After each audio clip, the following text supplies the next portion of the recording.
What's the shape of this new government in Syria? It was formerly with al-Qaeda. Do you have any concerns about that? Well, I've seen all kinds of reports about this situation. The most important thing is that, you have a big ally of Tehran gone.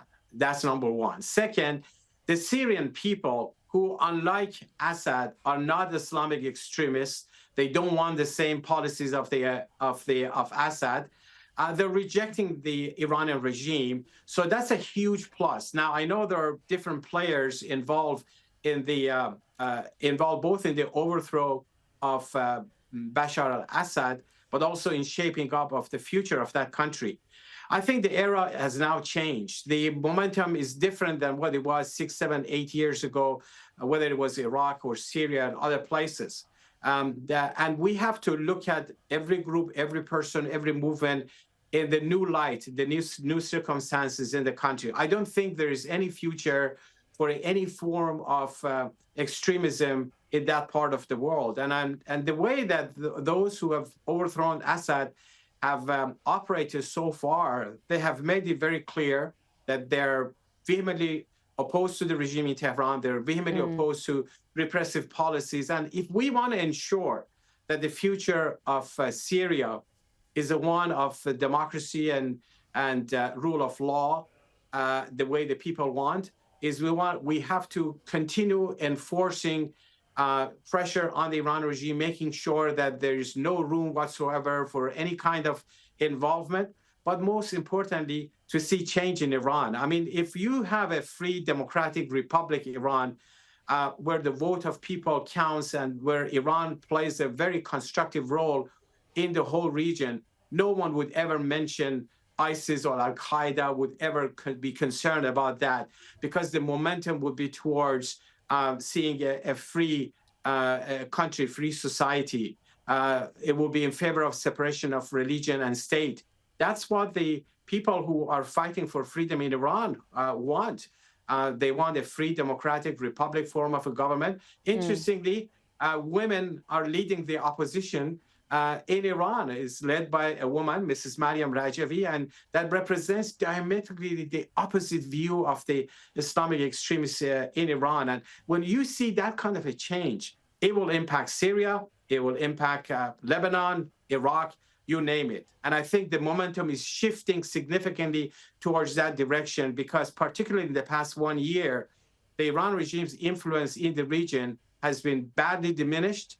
The regime has lost that aura of invincibility that they had built, that they're 10 feet tall, and the world has seen that they can't even keep their own proxies. The proxies that they spend, hundreds of billions of dollars of the resource of the people of Iran to keep them in power, it's all gone.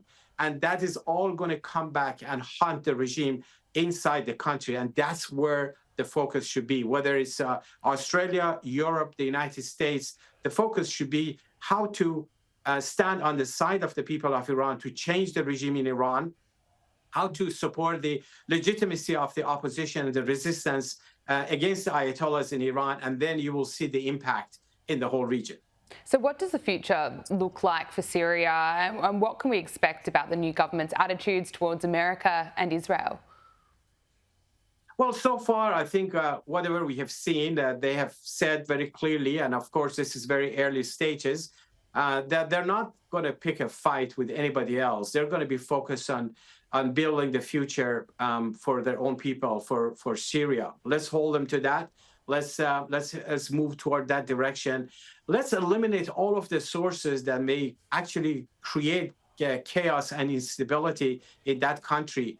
And again, I come back to this point that the main source for potential instability in the future, whether it's Syria or other places, would be the Iranian regime. The supreme leader of the regime, Khamenei, spoke today and talked about Syria. And he said, we will continue, even though, he's been badly defeated. His own proxies that he invested so heavily have all been badly defeated. He said, we're going to continue on the same path. And that's why it's so important to hold the Iran regime accountable for what they have done so far, for all the crimes that they have committed against the Syrian people. You have seen the prisons of Syria have been opened now by the people. and you've seen the level of torture and imprisonment and the cruelty and the killings that is just like unthinkable. And that's why we need to hold not only the Syrian dictator Bashar Assad accountable for it, but also those who were behind it. On top of the list is the Iranian regime. It was the Iranian regime that empowered Bashar Assad to carry out those crimes, because that's what they do in Iran. It's the Iranian regime that used its own experience of over the past several decades of killing people, torturing people, and turned that, teaching that to the Syrian dictator Bashar al-Assad to carry out such crimes. There was a massacre in Iran in 1988. As many as 30,000 political prisoners in a matter of few months were murdered there. And they all belong to the main Iranian opposition movement in Iran, namely the Mujahideen Khalq, or the MEK, that represented a modern democratic Islam. And those experience of those killings by the Iran regime were transformed and transferred to the Bashar Assad, and you see that cruelty. This is the time to hold not just Bashar Assad, but all the backers of him on top of it, the Iran regime, hold them accountable for the crimes that they have committed. They need to pay the price for all the terrorism that they have, promoted over the years. Unfortunately, over the past years, the Iran regime has benefited from that terrorism. And they turned it into a very profitable business by getting concessions and money and resources from the other countries. That era is over, and we need to see accountability. Deputy Director of the Washington Office of the National Council of Resistance of Iran, Alireza Jafarzadeh, thank you so much for joining us on Power Hour. Thank you. Thank you so much, Gabriella. Appreciate that.